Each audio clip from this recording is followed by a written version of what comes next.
ദിവ്യാത്മാക്കൾക്കെല്ലാം വിനീതമായ നമസ്കാരം. ഓരോ മനുഷ്യനും തോന്നും, എനിക്ക് ഇന്ന ഇന്ന കഴിവുകളുണ്ട്, ഞാൻ ഇന്ന ഇന്ന വ്യക്തിയാണ്. അതിനുശേഷം മറ്റൊരാളെ കാണുമ്പോൾ അവർക്കതില്ലെങ്കിൽ അവരെ നിസാരമായി തള്ളുകയും താൻ തനിക്കുള്ളതിൽ അഭിമാനം കൊള്ളുകയും ചെയ്യുന്നു. വാസ്തവത്തിൽ അത് നമ്മുടെ മനസ്സിൻ്റെ ഒരു മാലിന്യമാണ്. അഭിമാനം എന്ന് പറയപ്പെടുന്ന ആ മാലിന്യം നമ്മുടെ മനസ്സിൽ ഇല്ലാതെയാകണമെങ്കിൽ നമുക്ക് എല്ലാത്തിലും പ്രഹ്ലാദനെ പോലെ ഈശ്വരനെ കാണാൻ കഴിയണം. തൂണിലും തുരുമ്പിലും പുല്ലിലും പുഴുവിലും തൂണിലും അതുപോലെ മറ്റ് സർവചരാചരങ്ങളിലും സർവേശ്വരനാണ് വാസ്തവത്തിൽ നിറഞ്ഞിരിക്കുന്നത്. ആ അവസ്ഥയാണ് നാം ബോധിക്കേണ്ടത്. അത് ബോധിക്കുമ്പോൾ എനിക്ക് മാത്രം എന്താണ് ഒരു മേന്മ? അതാണ് നാം ബോധിക്കേണ്ടത്. ഞാനൊരു പണ്ഡിതനാണ്, ഞാനൊരു ഉന്നത കുലജാതനാണ്, ഞാൻ ഇന്ന ഇന്ന തറവാട്ടിൽ പിറന്നയാളാണ് എന്ന തോന്നലുകൾ നമ്മെ ഈശ്വരത്വത്തിൽ നിന്നും അകറ്റുകയാണ് ചെയ്യുന്നത്. ഈശ്വരനും നമുക്കും തമ്മിലുള്ള ഒരു ഇടഭിത്തിയാണ് ഈ ഭേദബുദ്ധി. ആ ഭിത്തിയെ നാം തകർത്ത് കളയണം. അത് തകർത്ത് കളയണമെങ്കിൽ തത്വജ്ഞാനമാകുന്ന ചുറ്റിക നാം ഉപയോഗിച്ചേ പറ്റൂ. ആ ഭിത്തിയെ തകർത്ത് കളഞ്ഞാൽ ആ സർവേശ്വരൻ നമ്മളിൽ നിറഞ്ഞിരിക്കുന്നു. അതുപോലെ തന്നെ അതേ ഈശ്വരൻ തന്നെയാണ് മറ്റ് സർവചരാചരങ്ങളിലും നിറഞ്ഞിരിക്കുന്നത് എന്ന് നമുക്ക് ബോധ്യം വരും. അതാണ് പണ്ഡിതൻ ധനികൻ വിപ്രൻ പേർ കേട്ടോൻ തറവാടി ഞാൻ പാടില്ലീ വകഭാവങ്ങൾ അകതാരിങ്കലൽപ്പവും.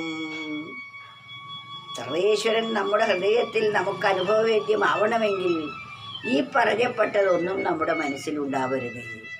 സമദൃഷ്ടി വേണ്ടതു സമദൃഷ്ടി വേണ്ടതു സമദൃഷ്ടി വേണ്ടതെന്നറിയൂ. സമദൃഷ്ടിയാണ് വേണ്ടത്. എല്ലാവരിലും എന്നെ കാണാൻ പഠിക്കണം. ഞാൻ ആരാണെന്ന് ബോധിക്കുമ്പോൾ ഞാൻ തന്നെയാണ് എല്ലാത്തിലും എന്ന് നമുക്ക് ബോധ്യം വരും. അപ്പോൾ ഈ തോന്നൽ അല്പം പോലും ഉണ്ടാവില്ല. ഈ പറയപ്പെട്ട തോന്നൽ ഉണ്ടായാൽ അകതാരിൽ മിന്നുന്ന ഈശ്വരനെ നമുക്ക് അറിയാനും സാധിക്കുകയില്ല.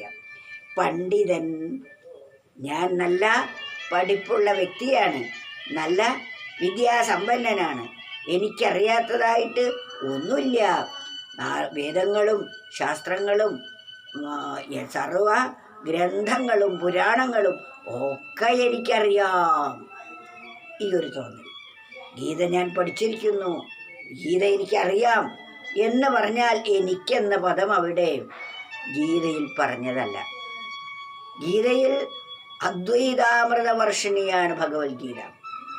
ആ അദ്വൈതമാകുന്ന അമൃത് അനുഭവവേദ്യമായാൽ ഞാൻ എൻ്റെ എന്നതിന് അവിടെ പ്രസക്തിയില്ല. ഞാൻ പണ്ഡിതനാണ്, പണ്ഡിതൻ ധനികൻ വിപ്രൻ, ഞാൻ ഉയർന്ന ജാതിയാണ്, ഞാൻ ധനികനാണ്, ഇതൊക്കെയാണ് നമ്മുടെ ഉള്ളിൽ തോന്നുന്നത്. ഈ തോന്നലിനൊട്ടും പ്രസക്തിയില്ല നാം പരമസത്യം ബോധിക്കുമ്പോൾ. പണ്ഡിതൻ ധനികൻ വിപ്രൻ പേർ കേട്ടോൻ തറവാടി ഞാൻ. ഞാൻ പേര് കേട്ടയാളാണ്, എവിടെ ചെന്നാലും എനിക്ക് മാന്യതയുണ്ട്, ആരും എന്നെ സൽക്കരിച്ച് സ്വീകരിക്കും. അതുപോലെ ഞാൻ നല്ല തറവാട്ടിൽ പിറന്ന ആളാണ്. ഇതൊക്കെയാ നമ്മളുടെ ഭാവം. അതാണ് പണ്ഡിതൻ ധനികൻ വിപ്രൻ പേർ കേട്ടോൻ തറവാടി ഞാൻ. പാടില്ലീ വിധം ഭാവങ്ങൾ. ഇത്തരത്തിലുള്ള ഭാവം നമ്മുടെ മനസ്സിൽ ഒരിക്കലും പൊന്തി വരാൻ നാം അനുവദിക്കരുത്. പാടില്ലീ വകഭേദങ്ങൾ അകതാരിങ്കലൽപ്പവും.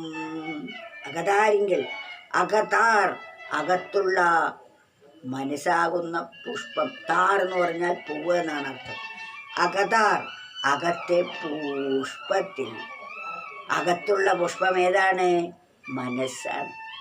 അകതാരിങ്കൽ പാടില്ലീ വകഭേഭാവങ്ങൾ അകതാരിങ്കൽ അല്പവും. നമ്മുടെ അകതാരിൽ അല്പം പോലും ഞാൻ പണ്ഡിതനാണ്, ഞാൻ ധനികനാണ്, ഞാൻ വിപ്രനാണ്, ഞാൻ പേർ കേട്ട ആളാണ്, ഞാൻ പേർ കേട്ട തറവാട്ടിൽ പിറന്നയാളാണ് തുടങ്ങിയ ഭാവങ്ങൾ ഒരിക്കലും നമ്മുടെ ഉള്ളിൽ ഉണ്ടാവരുത്. നാം എല്ലാവരും സർവേശ്വരൻ്റെ കുലത്തിൽ പിറന്നവരാണ്. എല്ലാവരിലും നിറഞ്ഞിരിക്കുന്നത് ഒരേ ഈശ്വര ശക്തിയാണ്.